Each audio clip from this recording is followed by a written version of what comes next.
Saakashvili, il avait des intentions qui étaient tout à fait bonnes, de réforme, de démocratie, de rapprochement avec l'Union européenne, etc. Et en même temps, visiblement, il s'est coupé, je pense, dans ses pratiques politiques, d'une grande partie de la population.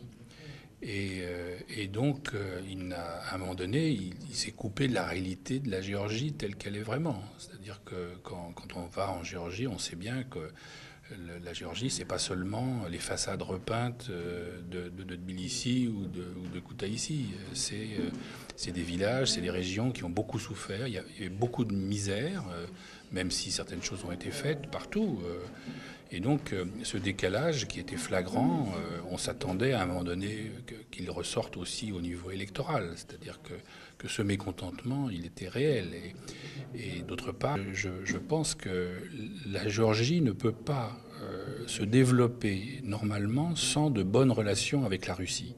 En même temps, je comprends bien que la Russie est un voisin très très difficile, parce que c'est un voisin qui instrumentalise les conflits et les questions territoriales depuis toujours. Ce n'est pas une question de Vladimir Poutine, c'est quelque chose de permanent. On a vécu cela, les Géorgiens ont vécu cela depuis le début du XXe siècle.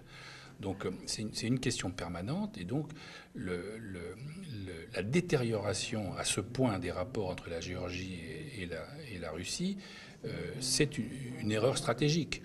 Et moi j'ai souvent dit qu'il fallait, d'une certaine façon, les dirigeants en Azerbaïdjan ont su à la fois prendre une voie pro-occidentale tout à fait nette, et en même temps conserver des bonnes relations avec la Russie.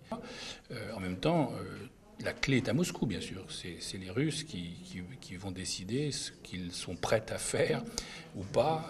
Est-ce qu'ils vont maintenir la pression? Est-ce qu'il va y avoir des ouvertures? Il peut y avoir des ouvertures très concrètes au niveau des voies de transport, au niveau je ne sais pas, le survol de la Géorgie. Il y a beaucoup de choses qui peuvent être faites, très concrètes.